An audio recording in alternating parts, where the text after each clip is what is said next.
আসসালামু আলাইকুম ওয়া রাহমাতুল্লাহ। ইন্নাল হামদুলিল্লাহ ওয়াসসালাতু ওয়াসসালামু আলা রাসূলিল্লাহ ওয়া আলা আলিহি ওয়া আসহাবিহি আজমাইন। ক্বালা আল্লাহু তাআলা ফি কালামিহিল মাজিদ, আউযু বিল্লাহি মিনাশ শাইতানির রাজিম। বিসমিল্লাহির রাহমানির রাহিম। ইন্নামা ইয়া'মুরু মাসাজিদাল্লাহ মান আমানা বিল্লাহি ওয়াল ইয়াউমিল আখির। ক্বালা রাসূলুল্লাহ সাল্লাল্লাহু আলাইহি ওয়াসাল্লাম, মান বানা লিল্লাহি মাসজিদান বানাল্লাহু লাহু বাইতান ফিল জান্নাহ। প্রিয় বন্ধুগণ, যারা যেখান থেকে দেখছেন সকলকে আন্তরিক শুভেচ্ছা ও অভিনন্দন। আমাদের জোড্ডা বাইতুল হারিম জামে মসজিদের কাজ অত্যন্ত সুন্দরভাবে এগিয়ে যাচ্ছে। আপনারা দেখতে পাচ্ছেন আমরা অজুখানার কাজও শুরু করেছি। আমরা সহসায় এই মসজিদের ছাদের কাজটি শুরু করব। আপনারা আমাদের সাথে থাকেন, ইনশাআল্লাহ দোয়া করেন। আল্লাহ যাদের মাল কবুল করবেন আল্লাহ তাআলা ইনশাআল্লাহ পৌঁছে দিবেন। আপনারা দেখতে পাচ্ছেন এটি অনেক বড় একটি মসজিদ হচ্ছে এখানে, কেননা এই মহল্লায় কোনো মসজিদ নেই, এই জোড্ডা দক্ষিণ বাজারে কোনো মসজিদ নেই। বাজারের মানুষগুলো ধুলা ময়লায় নামাজ আদায় করে। জোড্ডা কেন্দ্রীয় জামে মসজিদটি অনেক দূরে অবস্থিত। আমাদের অনেকের বাসায় গিয়ে নামাজ পড়তে গিয়ে দোকানদারদের নামাজ কাজা হচ্ছে। আল্লাহ ইনশাআল্লাহ আমরা এই মসজিদটির ছাদ যদি আমরা করতে পারি, সহসায় এখানে নামাজ শুরু হবে, সকলেই একসাথে জামাত আদায় করতে পারবে। আপনারা দেখতে পাচ্ছেন এর সামনে কিন্তু জিরো পয়েন্ট।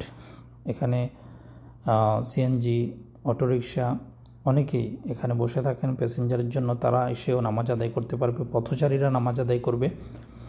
পাশে এখানে মাদ্রাসা হচ্ছে, মাদ্রাসার ছাত্ররা নামাজ আদায় করবে। এখানে তাহফিজ, নুরানি মাদ্রাসা, পাশাপাশি এই মসজিদে বিশেষভাবে একটি খেদমত আমরা করতে চাচ্ছি, সেটি হচ্ছে বয়স্কদের কোরআনের তালিমের ব্যবস্থা। আমরা অনেকেই বয়স হয়ে গেছে কিন্তু আমরা সূরা ফাতিহাটি আমাদের শুদ্ধ নেই, অথচ নামাজ ভঙ্গের এক নম্বর কারণ হচ্ছে নামাজে অশুদ্ধ পড়া। ইনশাআল্লাহ তাআলা এখানে বহুমুখী ইসলামের খেদমত চালু থাকবে। আল্লাহ তাআলা যাতে কবুল করে আমাদের এই খেদমতকে, আমাদের এই নিয়তকে যাতে আল্লাহ কবুল করে, সকলের কাছে দোয়া চাই।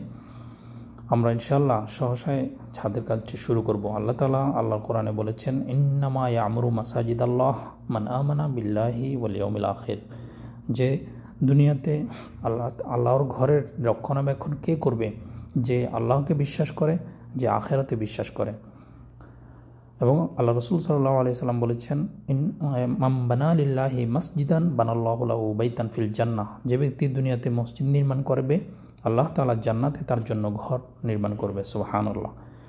কে না চায় যে দুনিয়াতে বেঁচে থাকবে আর তার জন্য জান্নাতে ঘর তৈরি হোক? আপনারা দেখতে পাচ্ছেন এটি রোডের পাশেই অবস্থিত। পথচারীরা এখানে নামাজ আদায় করবে। সামনেই বাজার, এটি কিন্তু বাজার। আপনারা যেটি দেখতে পাচ্ছেন এগুলো সব দোকান, মার্কেট। সামনে একটি বড় মার্কেট রয়েছে। সকলে এখানে এসে ইনশাআল্লাহ নামাজ আদায় করবে। এখানে বড় জামায়াত হবে। আল্লাহ আমাদের এই খেদমতকে কবুল করুক। আপনারা দেখতে পাচ্ছেন রোডের পাশেই এই মসজিদটি হচ্ছে। এই মসজিদের পাশে মাদ্রাসা রয়েছে। আল্লাহ যাতে আমাদের এই মাদ্রাসাকে